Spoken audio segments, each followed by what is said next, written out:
What is up, people of the Marvel Cinematic Universe? Welcome to my Moon Knight Episode 4 recap, review, and breakdown. And today's episode was pretty crazy. I really enjoyed this one. And by the way, in case you're noticing, the camera's a little bit different. Having some issues with my current setup, so I'm resorting to my webcam. Let me know if it's okay. Hopefully it is. But back to the episode. Yeah, this episode ended off in a very crazy way. Honestly, it was really kind of trippy. I think it's going to get a lot of people thinking, okay, what is really going on here? But my other favorite aspects to this episode is that it's probably what a lot of people are thinking. It felt very Indiana Jones, kind of Temple of Doom in a kind of way, you know, exploring. At the same time, mummy vibes, like what I said last week with Rick O'Connell and Evelyn. Also, we had some revelations. Finally, Arthur gave a little bit away as to what Marc has done in the past or did not do. But also, we get some more hints to that third personality, Jake Lockley, which we're going to talk about as well, and just who that was at the ending, the freaking hippo, and what's going on there. But let's start right at the beginning, and that is with little Khonshu being taken onto the wall of other gods, if you will, and laid there to kind of rest forever after, really. We all know he's obviously going to get out in some way, shape, or form, but for now, he's been placed among other imprisoned gods. And just with the amount of them on that wall, by the way, considering how much more Moon Knight we're likely going to get in the vast future, if you will, we could see some of those other gods break out of their own little freaking figurine statue imprisonment. But going back to Marc, and, or should I say Steven and Layla, we pick up right where we left off at the end of last episode. I found this beginning part a little bit far-fetched. There was some apprehension going into this, in all honesty, for me, because I thought without the suit and with what they're going to go up against, I was a bit concerned with, okay, are they going to make any leaps of logic or just convenient moments? And I'm not saying it was awful or anything like that. It's just, you know, when we had Layla dragging Steven's body and you had literally a car with a turret aiming at them, or just, you know, when he was rolling down the hill, the car couldn't notice where they were, even though it was pretty kind of well lit considering. It's just little nitpicks like that. I thought, okay, well, isn't this convenient? Oh, she's standing out and they shoot bullets right at her and she dodges just in time. Or even just throwing the flare at the back of the truck where the ammunition is, and it, you know, I guess it could be argued, I'm not an expert and stuff like this, that the heat could have set that off, but it still felt a little bit far-fetched for me. Either way, from this moment onwards, it was a thoroughly enjoyable kind of exploration episode. Now, I thought that the banter between Marc and Steve in this episode was quite enjoyable, even though it technically wasn't banter for Marc at the same time, because he was kind of concerned. It's like, technically or a version of me, Steven, could be in love with Layla. I think, obviously, Steven does have a crush on her, but Steven being Steven, it was quite nice. He did not warn her, but reveal that he's only been pushing you away because he's concerned that Khonshu wants you as an avatar. So that kind of took Marc off guard, because it's like he did kind of say, at least, you know, Marc does probably kind of like you in a way, but he's been pushing you away for this reason. But anyway, they kissed in this moment. Steven took his chance, and we had Layla kind of being a bit strange in this moment, because even though she went to kiss him before when she was like tucking his shirt in, I think that was mainly the attraction of Marc, because she did even state that you smell like him. So I don't think, even though she probably knew she was kissing Steven then, it was more impulsive out of her feelings for Marc. And then when actually Steven did kiss her, it was a bit like, okay, so you actually are indeed someone else. And I did find it funny how Marc punched himself in the face, or Steven rather, but technically it is himself. But you know what I mean. And as we know, it takes every ounce of willpower to even be a fly on the wall, as Marc told Steven when Steven was on the other side for the first time at the end of that episode when he was talking to himself in the glass. So the willpower that he must have had, it gives you some idea of how angry he must have been with Steven going in for a kiss with Layla there. But this is when they went into the tomb, and this is where the fun begins. Thanks to Steven's knowledge, he figured out that, you know, this being one big maze reflects the Eye of Horus, and then technically the Avatar is the voice of said god, so let's follow the tongue path, and then that led them down there. There was some talk about her father, and this really kind of, it was quite a heavy episode for Layla and her father, especially going back to Marc with the reveal a little bit later on. But before we got to that confrontation, we had some tension, and I feel like they did this pretty damn well. because at this point they were discovering bones, bits of blood, and it did indeed turn out that those that stood guard to the tomb were actually running about. So like this whole Egyptian mummified freaking guarded creaturey people were taking out Arthur Harrow's men. But again, what surprised me is that they did manage to capture a bit of a tone and tension here for me, which I don't really find that MCU stuff does that for me. So when we had this creature here, if you will, jumping up like on all fours and then putting his hands in between like the wooden planks, it was quite immersive.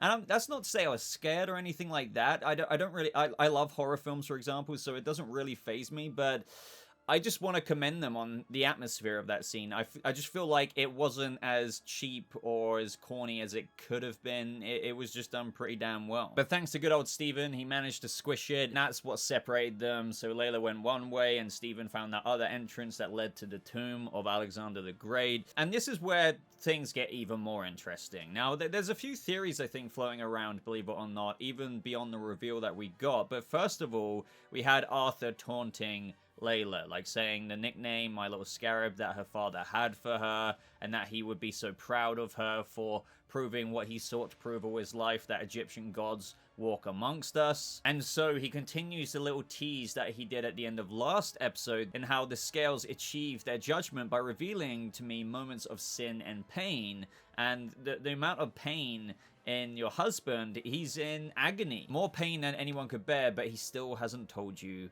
the truth. Now, this is where I was thinking, like, in my review last week, I was saying a kind of crazy theory that some people probably think that, you know, Marc killed her father. But then this moment almost makes you believe that, and that's where some theories possibly come in. Now, this theory I keep mentioning is that even though we had in a few moments' time, just jumping to that, when Marc takes back over, and we have Layla just walking in there really pissed, even though Steven has nothing to do with it. She comes in and confronts him, and Marc basically does admit that he was there, and that his partner got greedy, and he was the one who shot Layla's father, and actually ended up shooting him. Now, some people are saying that with this whole third personality reveal that we're getting soon, you know, hinted at in last episode, but also very much so hinted a little bit later on, which we're about to get to. Some people were thinking that the partner reference could indeed be Jake Lockley. So what if Jake Lockley, the one who's more evidently violent, the one who was killing people in last episode, and how Marc and Steven were accusing each other, saying, oh, no, you did it, no, you did it, I didn't do it, kind of thing. What if he was the one who got too greedy and killed the archaeologists, and one of them was indeed Layla's father? Also, just what makes this theory all the more interesting as well, some of the dialogue. He says, you know, my partner got greedy, he executed everyone at the dig site, and I tried to save your father, but I couldn't save him. So what if it was that kind of Marc was inside the head, and Jake was the primary personality at that time, and he just couldn't take control back over, yet he was watching everything that Jake Lockley was doing as he did it. And the reason why he wanted to tell Layla this whole time, but he quite couldn't, is how do you explain that you technically did it, but you didn't do it? It was another version of you. Whereas you could just maybe tell her at the beginning that, oh yeah, that guy did it. But there may be a reason why he didn't say, oh yeah, that guy did it, my old partner, because that partner was maybe Jake. Now, the only thing that undoes that for me is that in this moment, Marc says to Layla, like, my partner shot me as well. I was supposed to die that night, but as we know, he got brought back by Khonshu, and a part of the deal was indeed to be his avatar. So I don't think it would be Jake Lockley, the third personality we're yet to meet, the one who is the most violent out of all of them, very evidently, that they're teasing to us. Don't get me wrong, I really do dig that theory, and that could also explain why Steven, or should I say Marc, has so much guilt about that moment, because technically it wasn't him, but it was him because it's his body, but another personality of his. But yet again, the only thing that unravels that whole theory is the fact that he got shot as well. So unless you want to believe that he did that to himself with the guilt, maybe, but then why would he accept the agreement from Khonshu to come back? So that leads me to believe that his partner did indeed kill. But if you have any kind of twists and spins to expand on that theory, let me know. But I do think it's a bit of a far-fetched one. But either way, we have good old Steven just before this find little Ushabti, I believe they're called, inside Alexander the Great's mouth, hidden there, which was a nice, cool little... Again, all of this exploration and kind of all getting the little sacred object Indiana Jones style was really, really fun. Now, this is where things get really, really spoony. I want to use the word word spoony, because it is outright spoony and weird. So Arthur Harrow catches up, starts, teasing, saying, oh, you're free now, Khonshu, I remember that. It was very peaceful or whatever and quiet. And this is where we had Marc, or you could argue, because there is the theory going along in the fandom that sometimes we may have actually seen Jake Lockley take over in certain points, different accent changes, and this could have been a moment where, even though I think Marc is capable with one of the axes of Alexander the Great to do what he did, because he took out 3 people before he got shot by Arthur Harrow, but you could argue the savagery behind that was temporarily Jake Lockley taking over, but maybe not so much. But there definitely has been some previous scenes in previous episodes that really do seem as though that was Jake, and definitely was, like last episode where we didn't see all of that violence unfold, but then Marc just pulled the machete out of that guy, for example. But either way, there was a couple of cool nods here. For example, when Marc was shot, he was shot twice by Arthur, and you could say that is because each bullet was for each personality that Arthur Harrow knew of, and that is Marc Spector and Stephen Grant from the gift shop. But he isn't aware of Jake Lockley, at least from what we know. And this is where this somewhat adapts something from the comic books, which in the long run turns out to be a little scheme, if you will, run by Armmit, and it's basically not something that's grounded in reality. I think it's even outside of reality. It's like this big illusion-y kind of situation in where it runs a very similar parallel storyline, in where he's trying to be convinced that everything, like Moon Knight, or, from all the little teasers we got, in where, we had Marc in this kind of ward, psychiatric ward or something, everything from the ankle being tied to the wheelchair to the Moon Knight doll, everything just wasn't real. Now, it definitely is mirroring that storyline 1000%, because it is extremely similar. Yet I just don't see how, when we have Marc be shot going into the water, this is where, like, I'll definitely need your help down in the comments in terms of how they're adapting this, because as I always say, adaptations of source material isn't copy and paste. They do have a bit of innovation there. For example, we have Arthur Harrow as a psychologist or psychiatrist talking to Marc Spector at that one point. Now, that was somebody else in the comics, but technically you can argue that Arthur Harrow is basically trying to be the voice of Armmit, so it would be that person, Arthur, instead of the source material version that we saw in those comic book panels. So that is all matching up. But as for it being this kind of otherworldly, different reality kind of convincing thing, that's where it gets a bit far-fetched for me in this adaptation. Although you can argue, because some other people are theorizing out there already, that if I remember correctly as well, this could make sense in a certain weird way.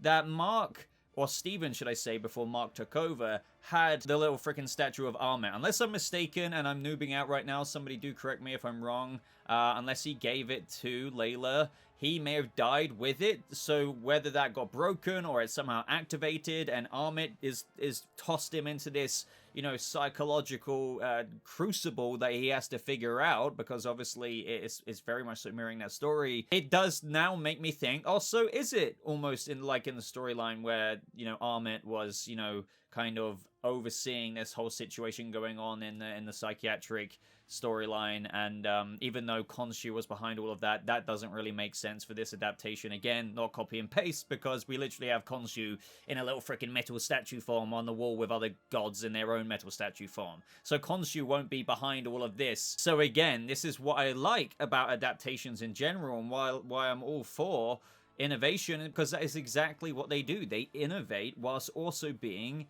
pretty damn faithful to little story threads and beats from the said source material. We even have Crawley there hosting the bingo. He's the statue man that Stephen would speak to.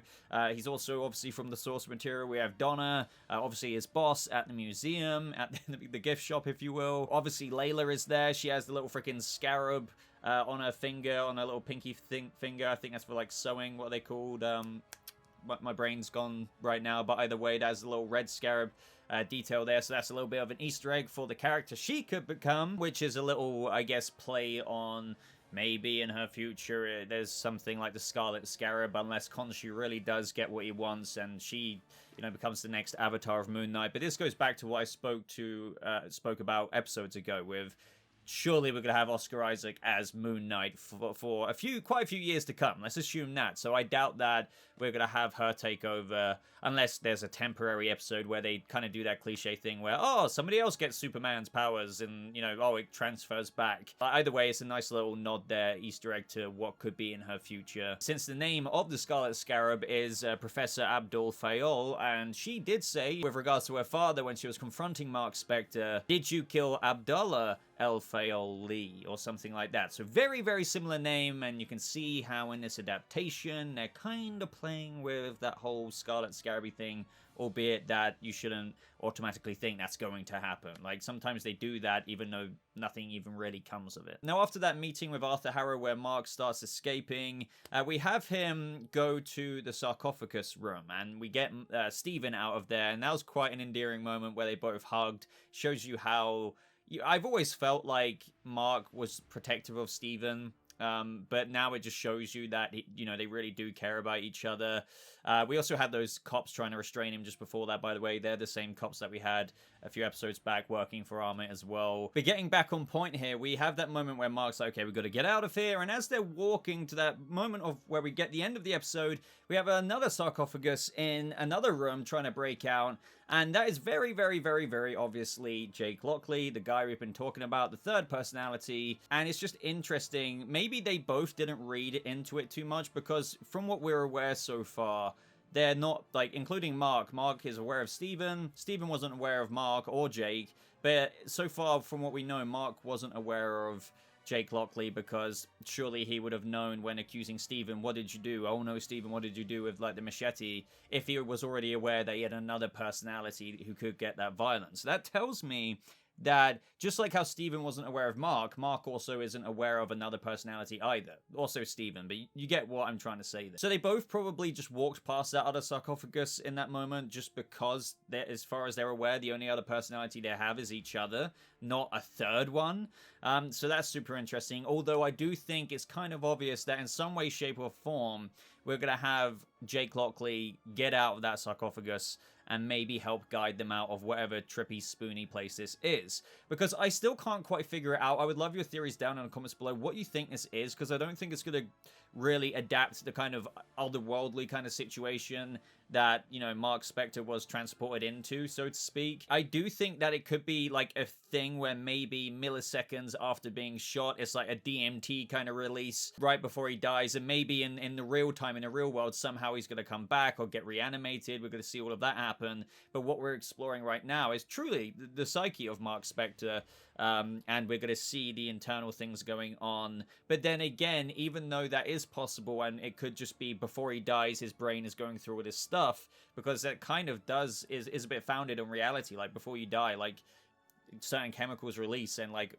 crazy crap can happen, you know? So this could be their version of exploring that, and also facilitating some cool scenes. You know, we could also get this expanded on and how he even became Moon Knight in the first place, you know, going back to a flashback of where Layla's father died, where he gets resurrected and gets the suit from Khonshu for the first time. That could be explored in the second episode, in between bouncing back in the escape, in where we meet Jake Lockley. All of this is very available since we're within his mind, maybe just as he's dying. But then again, the whole Armmit thing is still maybe on the table because they did have the statue. But there is one more theory, and that is what the episode actually ended off revealing, and that is the hippo. Tolret? I can't pronounce the freaking name, but either way, she is the goddess of childbirth and fertility, and you could argue that her appearance there with Marc and Stephen's little scream, loved the different pitches for each personality, by the way. The other gods were ignorant of Armmit's return. They believed Arthur Harrow. They were like, nah, she's not coming back. But maybe the freaking hippo god is like, oh, actually, I'm the only god who's listening. And if we're to prevent Arthur Harrow from bringing back freaking Armmit, because now he'll probably have the statue, and the hippo, freaking goddess, knows this, she's like, okay, if you help me, you scratch my back, I will scratch yours by preventing you from dying, basically. As long as you promise to stop Arthur Harrow from bringing Armmit back.